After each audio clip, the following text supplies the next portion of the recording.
بڑے لوگ بڑی گاڑیوں والے وہ پیٹرول پہ بحث کرتے ہیں. چھوٹا غریب آدمی پیٹرول پہ بحث نہیں کرتا, اس کا پیٹرول سے لینا دینا کچھ نہیں. وہ تو اس بات پہ بحث کرتا ہے کہ یار بس کا کرایہ فی سواری 5 روپے بڑھ گیا ہے, روز دکان پہ جانا ہوتا ہے. اس کا تعلق اور چیز سے ہے. اللہ کرے آپ کو سمجھ آئے میری بات. یہ 15-20% طبقہ ہوتا ہے جو بڑی بڑی باتیں کرتا ہے اکانومی کی اور فلاں فلاں فلاں. آپ لمبی بات کر رہے ہیں. یہاں تو مسئلہ اس بندے کا ہے جس نے صبح روز 25 روپے جانے کے دینے ہیں, 25 روپے اس پر بوجھ پڑتا ہے, اس کا بجٹ متاثر ہوتا ہے, اس کو دشواری ہوتی ہے. تکلیف اس گھر میں ہوتی ہے جس میں رات کو بیوی اپنے شوہر سے کہتی ہے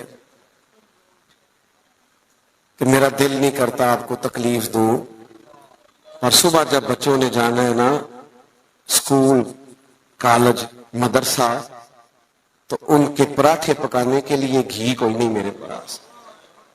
تو مہربانی سب روگاں دا روگ محمد جس کا نام غریبی, کانڈ ولا کے لنگ جاندے نہیں دوست یار قریبی. یہ سب سے بڑا دکھ ہے. اس ملک میں یہ کس طرح آسان ہو سکتا ہے جب ملک کے اندر سادہ طرز زندگی کو فروغ دیا جائے. سادہ طرز زندگی. جب ایک آدمی بہت موج میں وقت گزار رہا ہے, ایک تکلیف میں وقت گزار رہا ہے, تو کیسے معاملہ ٹھیک ہوگا؟ حضرت مولا علی شیر خدا کرم اللہ تعالی وجہ الکریم کوفہ مسجد کے باہر کھڑے تھے اس حال میں کہ وہ امیر المومنین ہیں, اور ہاتھ میں زرہ پکڑی تھی. اور یہ بات وہ کسی مظلومانہ انداز میں نہیں کر رہے تھے, کسی پریشانی کے عالم میں نہیں کر رہے تھے. جیسے بندہ غریب ہو تو اس کی آنکھوں سے غربت چھلکتی ہے, معاذ اللہ یہ رنگ نہیں تھا. بلکہ وہ باہر کھڑے ہیں اور بڑے وقار کے ساتھ کہہ رہے ہیں یار یہ میری زرہ کو بندہ خرید لے, میرا طامت زیادہ پرانا ہو گیا ہے, اگر نئے خریدنے کے پیسے ہوتے تو میں زرہ نہ بیچتا. یہ کو بندہ لے لے مجھ سے, یہ لے لے. سادہ طرز زندگی, یہ سمجھے. یہ صحابہ اور اہل بیت کی شان ہے. آپ کو پتہ ہے نبی پاک علیہ السلام نے اپنی اولاد کے لیے دعا مانگی ہے, اے اللہ میری اولاد کو نا بقدر ضرورت روزی دینا. اور حضور دعا مانگتے تھے اے اللہ ایک دن پیٹ بھر کے روٹی دینا اور ایک دن کا فاقہ دینا.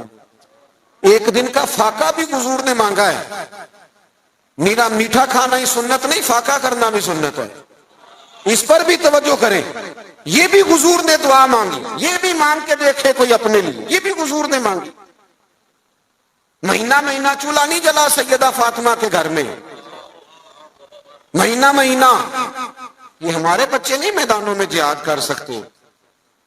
وہ کیسے جہاد کریں گے جن کا ٹیشو پیپر کوئی اٹھاتا ہے, جن کی گاڑی کا دروازہ کوئی کھولتا ہے؟ وہ میدان میں کیسے نکلیں گے؟ سیدہ پاک کی اولاد پاک نے میدان میں ڈٹ کے مقابلہ کیوں کیا؟ اس لیے کہ ان کی اماں نے مہینہ مہینہ کھجور سرکے پہ گزارا کرنا سکھایا ہوا تھا. ان کی ماں نے سکھایا تھا 3 دن روزے رکھنے, اور کھجور پانی سے سحری, کھجور پانی سے افطار. جب گھر کے اندر یہ سادگی کا حسن ہونا تو پھر بچوں کو مشکل نہیں ہوتی میدانوں میں کھڑا ہونے. پھر وہ طاقتور ہوتے, اعصابی طور پر مضبوط ہوتے.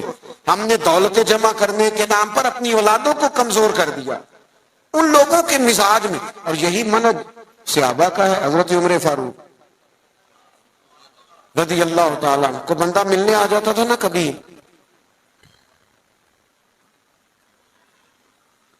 تو پوچھتا تھا تمہارے بادشاہ کا محل کہاں ہے؟ تو صحابہ فرماتے تھے ان کا محل کوئی نہیں, وہ یہیں تھے, کبھی مسجد میں مل جائیں گے. اور جا کے پوچھتے تھے جناب امیر المومنین کہاں؟ تو مسجد والے کہتے تھے یہیں تھے, کہیں باہر نکل گئے. باہر نکل کے پوچھا حضرت عمر کہاں ہیں؟ تو انہوں نے کہا وہ باغ ہے نا فلانا, اس باغ کی. تو اس نے کہا حد ہو گئی ہے, ہمارا تو بادشاہ گلی میں نظر آ جائے تو پورے علاقے کو پتہ چل جاتا ہے بادشاہ سلامت آ گئے. اور یہاں عجیب منظر ہے کہ امیر المومنین اور 22-24 لاکھ مربع میل کی حکومت. یہ سادہ طرز زندگی اسی کسی دے کچھ بھی نہیں لگتے. نہ کوئی ساڈا دردی تے نالے اٹھ بھلیا چل اوتھے بسیے جتھے نہیں سنے, نہ کوئی ساڈی ذات پچھانے نہ کوئی سانو منے. یہ طرز زندگی, یہ انداز تکلم. حضرت سیدنا فاروق اعظم ادھر گئے ہیں ایک دفعہ نا, تمام صحابہ نے یہ ذرا اس کا مزہ لے کے دیکھیں، اس کا بڑا مزہ ہے۔ میں کئی دفعہ دوستوں سے کہتا ہوں روب کپڑوں کا نہیں ہوتا، روب کردار کا ہوتا ہے۔ ہاں ہاں، کسی آدمی کا 6 کروڑ کا مکان ہو نا، بڑی سوسائٹی میں بڑی کوٹھی، تو پیسہ کرپشن کا ہو تو لوگ دروازے پہ کھڑے ہو کے کہہ دیتے ہیں 2 نمبر مال ہے۔ اور بندہ ٹوٹی ہوئی موٹر سائیکل پہ آئے، چھوٹا سا آفیسر ہو، چھوٹا سا ملازم، اور جس کرسی میز پہ بیٹھے وہ بھی ٹوٹے ہوئے ہوں، تو اس کے باہر دفتر کے دروازے پہ بڑے بڑے وزیر سفیر کھڑے ہو کے کہہ رہے ہوتے ہیں یار بندہ بڑا کھڑا ہے، نہ سفارش نہ جائے سنتا ہے، نہ رشوت لیتا ہے۔ اس کا مطلب ہے روب کپڑوں کا۔ ہمارے بزرگ تھے نا گجرانوالہ میں حاجی ابو داؤد محمد صادق صاحب رحمت اللہ علیہ، ہم بڑے بڑے لوگوں کو دیکھتے تھے، وہ حضرت سے ملنے کے لیے آتے تو کوشش کرتے پہلے کبھی امامہ باندھ لینا، اگر کوئی گھڑی چین والی ہے تو اتار لینا۔ اتنی بڑی پجاروں سے بندہ اترا ہے لیکن اپنا لباس ٹھیک کر رہا ہے، اور اپنا اس شخص کا حال یہ تھا زندگی ساری رکشے میں سفر کیا، مکان مسجد کا، اسی میں زندگی بتا دی۔ کسی نے 1000 پہ نظر پیش کی تو کہنے لگے میرا تو اتنا خرچہ ہی نہیں، مجھے 50 دے جا گزارا چل جائے گا، تو غریب آدمی ہے، تو لے جا اپنے گھر میں کام کاج چلا۔ الہی تیرے سادہ دل بندے کدھر جائیں۔ او عزیز دوست، سادہ طرز زندگی، سادہ، یہ شان ہے صحابہ اور اہل بیت کی۔ اپنی زندگیوں میں نا یہ اعلیٰ کھانا کھا کے نا، روز مرغن غذائیں کھا کے پھر دوائیاں بھی کھانی پڑتی ہیں۔ سادی روٹی کھائیں نا۔ میں نے اپنے ابا جی سے ایک دن پوچھا، میں نے کہا کھانے میں کیا پسند ہے؟ کہنے لگے پتر جی بھوک لگی ہوئے تے اچار دا بھی بڑا ہی مزہ ہے تے چٹنی دا بھی بڑا ہی سواد ہے تے جے نہ لگی ہوئے تے پھر نخرے، یہ نہیں کھانا یہ نہیں کھانا۔ بھوک لگ جائے تو پھر سارا کچھ کھانے میں مزہ آتا ہے۔ حضرت عمر فاروق کو نا میٹنگ کر کے صحابہ نے میٹنگ کر کے کہا، باقاعدہ میٹنگ ہوئی کہ جناب عمر سے کہنا ہے حضرت صدیق اکبر رضی اللہ تعالیٰ عنہ کے دور مبارک تک اتنی وسعت نہیں تھی، اب تو اللہ نے بڑی وسعت کر دی ہے، آپ کو بھی مال غنیمت میں بڑا حصہ ملتا ہے، اور اپنی جگہ حضور کا فرمان بھی بالکل درست موجود ہے کہ اللہ نعمت دے تو اثر دیکھنا پسند کرتا ہے۔ آپ کا کرتا کوئی پرانا پھٹا ہوا، اتنے پیبند ہیں کہ اب پیبند لگنے کی بھی جگہ نہیں۔ عمر سے کہنا کرتا نیا لے لیں۔ سب نے کہا بالکل کہنا چاہیے یار، بڑے بڑے وزیر ملنے آتے ہیں، بڑے بڑے ملکوں کے سفیر آتے ہیں، تو عمر سے کہنا ہے۔ سب کہنے لگے کہنا چاہیے کہنا چاہیے۔ ایک صحابی بولنے کہنے لگے چلو پھر اس بندے کا نام بھی بتاؤ جو عمر سے بات کرے گا۔ بندہ ایک چنو نا جو سیدنا عمر سے، ان کے روب کے سامنے کوئی بات کرے گا۔ ایک صحابی کہنے لگے ہے نا ایک بندہ جن کی بات نہیں ٹالیں گے۔ کہا وہ کون ہے؟ کہنے لگے مولا علی شیر خدا، ان کی بات نہیں ٹالی جائے۔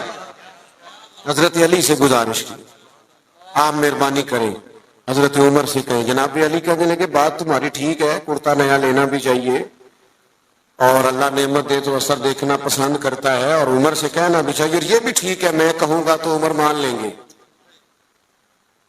لیکن چونکہ میں ہم راز ہوں، میں طبیعت جانتا ہوں، میں کہوں گا تو مان لیں گے، پر یہ والی بات میں نے بھی کوئی نہیں کرنی، کوئی اور کہو تو کرا دیتا ہوں، یہ والی نہیں میں نے کرنی۔ کہا پھر کوئی رستہ ہی بتا دیں۔ تو حضرت علی کے پاس رستے تو سارے ہیں نا، جانتے تو سارے ہیں نا، وہ باب مدینہ العلم ہے۔ حضرت مولا علی کہنے لگے رستہ ہے نا، سیدہ عائشہ صدیقہ وہ ماں ہے نا مومنوں کی، تو ماں کی بات ٹالی نہیں جا سکتی، ماں تو ماں ہوتی ہے۔ سیدہ عائشہ صدیقہ رضی اللہ تعالیٰ عنہ سے کہا آپ کہیے، تو سیدہ فرمانے لگی ٹھیک ہے، فوراً حکم دیا جناب عمر آئیں۔ انہوں نے بھی چند منٹ بھی نہیں لیے، فوراً حاضر ہوئے۔ ہر جگہ پہ نا بحث نہیں کرنی چاہیے، کچھ جگہ غلامی بھی کرنی چاہیے، چپ کر کے بھی مان لینی چاہیے۔ سانو قید سجن دا گہنا ہے، او جینجے رکھے اونج رہنا ہے، کبھی مان لینا چاہیے چپ کر۔ حضرت عمر دوڑے گئے، اماں جی میں حاضر ہوں۔ کہا امیر المومنین نے ایک بات کر دی، آپ حکم کریں۔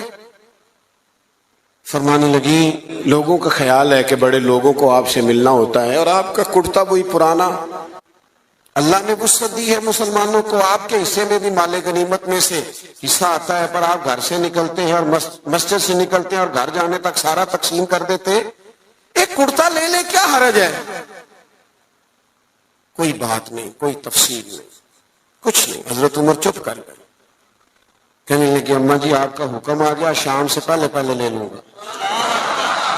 ہاں ہاں، سانو قید سجن دا کہنا ہے، وہ جنج رکھے ایسا اونج رہنا، یہ حضور کی نسبت ہے، اس کا اکرام ہے۔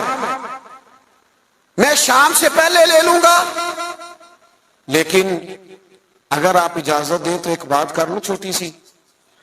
سیدہ کہنے لگی عمر کر لے، تو جناب عمر بات کرنے سے پہلے رو پڑے،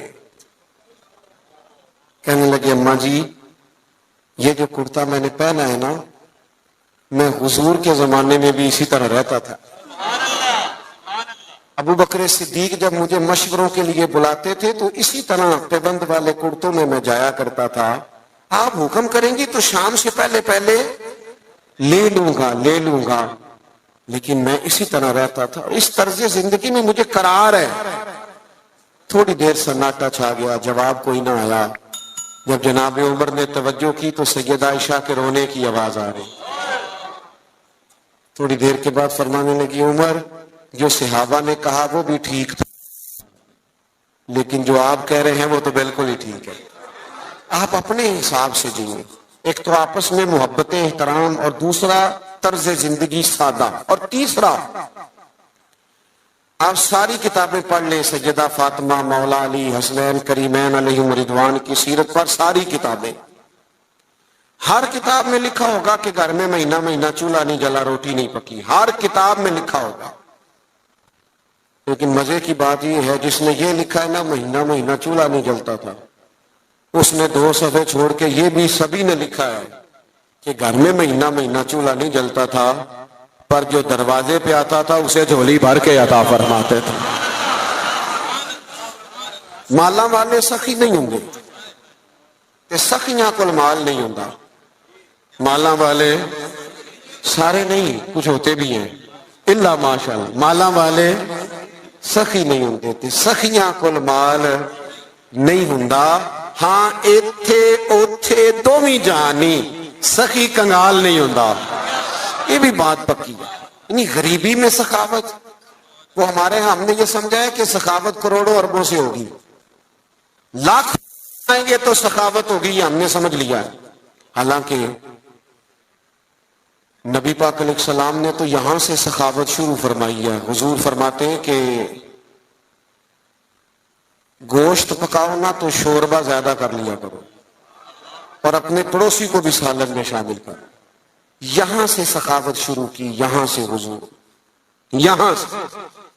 آپ غور کریں صحابہ اور اہل بیت کی زندگیوں پر کہ ان کا طرز زندگی سخاوت کے معاملے میں کیا ہے۔ بڑا کم ہوتا ہے سگے بھائی کو لوگ دینے میں کتراتے، لیکن جب ہجرت کر کے مہاجرین مدینے آئے تھے نا تو انصار نے چلتے کاروبار آدھے آدھے دے دیے۔ یہ باتیں کرنی آسان ہے، لیکن کسی کو اپنا گھر، اپنے بچوں میں لوگ گھر تقسیم کرتے ہیں نا، دیوار میں دیوار نکل دیا تو روتے ہیں میرا گھر بٹ گیا ہے، اپنے بچوں میں بانٹتے وقت لوگ رو پڑتے ہیں۔ میرے دوستوں صحابہ نے تو آپس میں بانٹ دیا۔ میں بس بات ختم کرنے لگا ہوں۔ امام حسین رضی اللہ تعالیٰ عنہ گھر میں تھے، دروازے پہ دستک ہوئی، آپ نے صاحبزادے سے کہا دیکھنا کون ہے؟ عرض گزار ہوئے حضور ایک بھکاری ہے، فقیر ہے، مانگنے والا آیا۔ 600 یا 800 دینار پڑے تھے گھر میں۔ ہم نہ مانگنے والے کے لیے وہ نوٹ رکھا ہوتا ہے ہم نے جو بچہ بھی کوئی نہیں لیتا، ایک مانگنے والے کے لیے، ایک مسجد کی ٹوپی میں ڈالنے کے لیے، سب سے چھوٹا رکھا ہوتا ہے۔ کہا حضور وہ آیا ہے، تو 600 یا 800 دینار پڑے تھے۔ امام حسین اٹھ کے باہر تشریف لے گئے، وہ سارے کے سارے دینار فقیر کی جھولی میں ڈالے اور ڈھال کے فرمانے لگے پتہ نہیں تھا آپ نے آنا ہے، ورنہ میں کو بندوبست کر کے رکھتا ہے۔ یہ دیکھو خود بھیک دے خود ہی کہیں منگتے کا بھلا ہے، منگتے کا۔ ایک تو ان کا احترام تھا آپس میں، ایک یہ کہ انہوں نے طرز زندگی سادہ، یہ جو فقیری ہے نا یہ حضور کی مجبوری نہیں، یہ نبی پاک کی پسند ہے۔ فقر اختیاری ہے رسول پاک کا، حضور کی پسند ہے سادہ رہ۔ اور تیسری بات یہ کہ سخاوت کرنا، دوسروں کا خیال رکھنا۔ ایک بات سن لیں اور میں اپنی بات کو ختم کروں۔ 9-10 محرم کی درمیانی رات تھی،